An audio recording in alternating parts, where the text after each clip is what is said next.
मित्रों, जब भी प्रेम की बात आती है तो सबसे पहले हमारे मन में राधा कृष्ण के प्रेम की कथा याद आती है। परंतु अधिकतर जनमानस के मन में यह सवाल उठता है कि जब भगवान कृष्ण राधा रानी से बेइंतहा प्रेम करते थे तो फिर उन्होंने उनसे शादी क्यों नहीं की। अगर आपके मन में भी यह सवाल उठता हो तो यह वीडियो आपके लिए ही है, क्योंकि आज की इस वीडियो में मैं आपको इसी सवाल का जवाब बताने जा रहा हूं कि आखिर भगवान श्री कृष्ण ने राधा रानी से विवाह क्यों नहीं किया। तो वीडियो के अंत तक हमारे साथ जरूर बने रहें।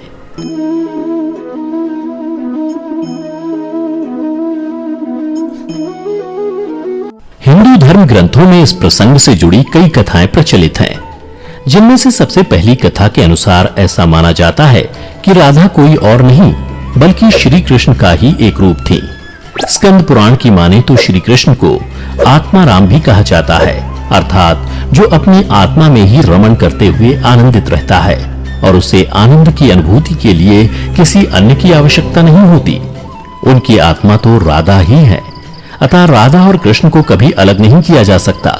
ऐसे में फिर राधा और श्री कृष्ण के विवाह होना और बिछड़ने का सवाल ही नहीं उठता। श्री कृष्ण ने ही खुद को दोनों रूपों में प्रकट किया है। ये भगवान का एक मनोरम रूप है। पुराणों में उनके इस रूप को रहस्य, अध्यात्म और दर्शन से जोड़कर देखा गया। वहीं ब्रह्म वैवर्त पुराण में वर्णित कथा के अनुसार श्री कृष्ण के साथ राधा गोलोक में रहती थी। एक बार उनकी अनुपस्थिति में श्री कृष्ण अपनी दूसरी पत्नी विरजा के साथ घूम रहे थे। तभी राधा आ गई। वे विरजा पर नाराज होकर वहां से चली गईं। श्री कृष्ण के सेवक और मित्र श्रीदामा को राधा का यह व्यवहार ठीक नहीं लगा और वे राधा को भला बुरा कहने लगी। राधा ने क्रोधित होकर श्रीदामा को अगले जन्म में शंखचूड़ नामक राक्षस बनने का श्राप दिया। इस पर श्रीदामा ने भी उनको पृथ्वी लोक पर मनुष्य रूप में जन्म लेकर 100 वर्ष तक कृष्ण विछोह का श्राप दे दिया। राधा को जब श्राप मिला था तब श्री कृष्ण ने उनसे कहा था कि तुम्हारा मनुष्य रूप में जन्म तो होगा, लेकिन तुम सदैव मेरे पास रहोगी। यही कारण था कि राधा और श्री कृष्ण का बचपन में विछोह हो गया था। जबकि रामचरितमानस के बालकांड के अनुसार एक बार विष्णु जी ने नारद जी के साथ छल किया था। उन्हें खुद का स्वरूप देने के बजाय वानर का स्वरूप दे दिया था। इस कारण वे लक्ष्मी जी के स्वयंवर में हंसी का पात्र बन गए और उनके मन में लक्ष्मी जी से विवाह करने की अभिलाषा ही रह गई थी। नारद जी को जब इस छल का पता चला तो वे क्रोधित होकर वैकुंठ पहुंचे और भगवान को बहुत भला बुरा कहा और उन्हें पत्नी वियोग का श्राप दे दिया। नारद जी के श्राप की वजह से रामावतार में भगवान रामचंद्र जी को सीता का वियोग सहना पड़ा था और कृष्णावतार में देवी राधा का। इसके अलावा एक अन्य पौराणिक कथा के अनुसार राधा श्री कृष्ण से 5 वर्ष बड़ी थी। राधा ने श्री कृष्ण को पहली बार जब देखा था जब उनकी मां यशोदा ने उन्हें ओखल से बांध दिया था। कुछ लोग कहते हैं कि वह पहली बार गोकुल अपने पिता वृषभानु जी के साथ आई थी, तब श्री कृष्ण को पहली बार देखा था। जबकि कुछ विद्वानों की माने तो कृष्ण और राधा की पहली मुलाकात संकेत तीर्थ पर हुई थी। जो भी हो, लेकिन जब राधा ने कृष्ण को देखा तो वह उनके प्रेम में पागल जैसी हो गई थी और कृष्ण भी उन्हें देखकर मोहित हो गए थे और फिर दोनों में प्रेम हो गया था। ऐसा माना जाता है कि तभी से राधा श्री कृष्ण की मुरली सुनकर बावरी होकर नाचने लगती थीं और वह उनसे मिलने के लिए बाहर निकल जाती थीं। जब गांव में कृष्ण और राधा के प्रेम की चर्चा चल पड़ी तो राधा के समाज के लोगों ने उसका घर से बाहर निकलना बंद करवा दिया। जिसके बाद एक दिन श्री कृष्ण ने अपनी माता यशोदा से कहा कि माता, मैं राधा से विवाह करना चाहता हूँ। यह सुनकर यशोदा मैया ने कहा कि राधा तुम्हारे लिए ठीक लड़की नहीं है। पहला तो यह है कि वह तुमसे 12 साल बड़ी है और दूसरा यह है कि उसकी मंगनी रायाण के साथ पहले से ही हो चुकी है और वह कंस की सेना में है जो अभी युद्ध लड़ने गया है। जब आएगा तो राधा का उससे विवाह हो जाएगा, इसलिए उससे तुम्हारा विवाह नहीं हो सकता। हम तुम्हारे लिए दूसरी कन्या ढूंढेंगे। लेकिन कृष्ण जिद करने लगे।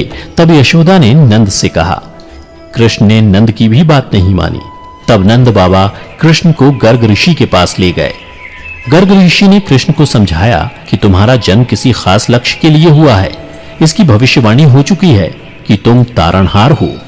इस संसार में तुम धर्म की स्थापना करोगे। तुम्हें इस ग्वालन से विवाह नहीं करना चाहिए। तुम्हारा एक खास लक्ष्य है।